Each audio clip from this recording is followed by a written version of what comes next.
ب10 ጥቅምቲ ኣብ መራኸቢ ብዙሓን መንግስቲ ዝተፈነው ዘተ ስዒቡ ድማ ንቀዳማይ ሚኒስተር ዘሰንዩ ሰበ ስልጣናት መንግስቲ ኢህዴግ ነበር ተሳቲፎም ነይሮም። እዚ ንኣስታት 2 ሰዓታት ቀፂሉ ዝነበረ ዘተ ብቐንዱ ኣብ ምምዕባል ኣጠቃቅማ ሃፍቲ ተፈጥሮ ዞባ ባሌ ዘድሀበ ዝነበረ እንትኸውን ሚኒስተር ጌታቸው ረዳ ዝተዛረቦ ዘረባ ድማ ሰፊሕ ርእይቶ ከወሃበሉ ተራዩ። ሚኒስተር ጌታቸው ረዳ ዝተዛረቦ ዘረባ ስዒቡ ብዙሓትን በንገዲ ዝተርጎመ እንትኸውን መብርህ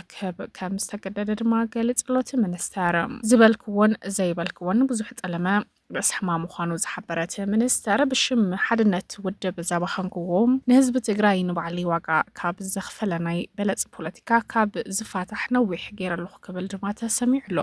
ንንውሕ ዝበሉ እዋናት ኣብ ናይ በለፅ ፖለቲካ ተሸሚሙ ከም ዝፀንሐ ዘብርሀ ሚኒስተር ጌታቸው ረዳ ኣብ ባሌ ሱፍ ዑመር በዓቲ ዝተዛረቦ ዘረባ ብዙሕ ኣብ ኸዋርያ ከም ዘለዓለ ክልተ ፈተውተይ ግን ካብ ዘፀሓፍዎ ናይ ፌስቡክ ፖስት ተረዲእ ኣለኹ ይብል። ኣብቲ ዘፀሓፎ ጽሑፍ ዝበልክዎን ዘይበልክዎን ኣመልኪቱ ብዙሕ ፀለመ ዳርጋ ንቡራ ብዝኾነሉ ግዜ እንታይ ንምባል ከም ዝተደለየ ንምብራህ ምፍታን ግን ርእስ ሕማም ምዃኑ ኣሚን ኣለኹ ዝበለ ጌታቸው ይኹን ዳ እምበር እዞም ክልተ ቁኑዓት ምሳይ ብዝነብሮም ንውሕ ዝበሉ ኣፍልጦታት ምክንያት ብሓልዮት ኣወንታዊ ርድኢቶም ብምግላጾም እናመስገንኩ እቶም ብጉርሖም ዘይኮነስ ብገርሆም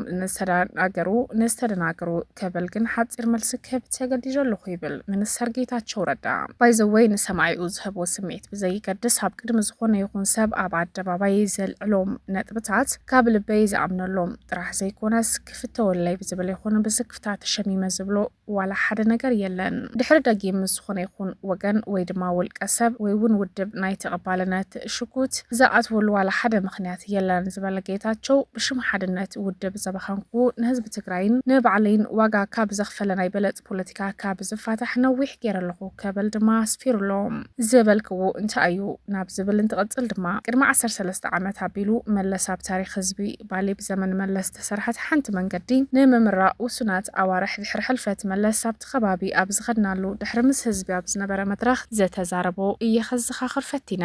ሽዑ መብዛሕትኡ ግዜ ተሳታፊ መለስ ዘዘከረና ይብል ስለ ዝነበረ እቶም ዝሓለፉ ስርዓት ሃፍቲ ህዝቢ ዋላ ንምዝራፍ ኢሎም ሓንቲ መንገዲ ምስራሕ ከመይ ከም ዘይከኣሉ ዝፈጠረለይ ስምዒት ደጊመ ክገለጽ የፈቲና። ቅድሚ 13 ዓመት ኣነ እውን ኢህዴግ ነይረ የሞት መንገዲ ንክስራሕ መለስን መርሑ መንግስቲ ብዝተሰርሐ ስራሕ ግን ሕቡን እያ ቅድሚ መለስ ነበሩ ስርዓታት ዋላ ንዘረፋውን እንትኾኑ መንገዲ ክሰርሑ ዘይምፍታኖም ሕዝቡን ግን የግርመለይ። ቅድሚ ኢህዴግ ዝነበሩ ስርዓታት ኣይዘረፉን ዝብል መካትዕ ዘለዎ ሰብ ግን ብመርትዑ ክሟጎት ይኽእል ይብል ጌታቸው። ኣቐፅላ ኣቢሉ ከምቲ ዓንተወይ ዝበልክዎ ብቕንዕና ንዘንፀርፀሩስ ዝነቐፉ መበገሲኦም ይርዳእ ይቕበል እውን ኣበ ዝበልክዎ ዝኣመንኩድ ጉዳይ ዝቐርብ ተቃውሞ ነቐፌታን ይኽበር ይኹን በረ ቀደም እውን እንትኾነ ሽማሽም ናውፅኻ ዝሓጌ ምስ ሓቂ ክሳኔ ዘይኽእል ድሕረት ዘንሰራርሕ ሓይሊ ግን ተላኣኽቶ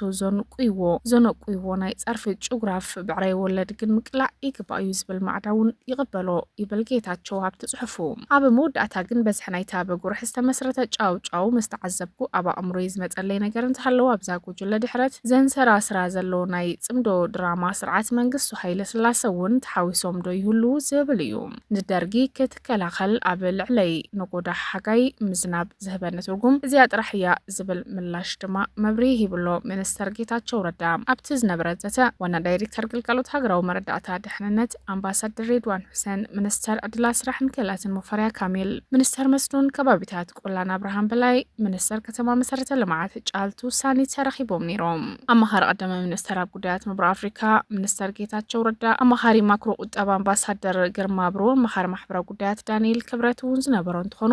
ብዘይክኦም ድማ ኣመሓዳሪ ክልል ኦሮሚያ ሽመልስ ኣብዲሳ፣ መራሕቲ ክልል ነበር ኣባዱላ ገመዳ፣ ኩማደም መቅሳም፣ ጁነዲን ሳዶ፣ ወርቅነህ ገበየው ከምኡ እውን ተሳተፍቲ ነይሮም። ምክትል ፕሬዚደንት ግዚኦም ምሕዳር ትግራይ ነበር ሌተናል ጀነራል ጻድቃን ገብረትንሳኤ፣ ብኣውሩ ድማ ሚኒስተር ጌታቸው ረዳ እቲ ኣዘራራቢ ዝጸንሐ ኣዘራራቢ ኮይኑ ዝጸንሑ ዘረብኡን ስዒቡን እውን ኣብቲ ዘተ ድማ ተሳቲፎም ነይሮም።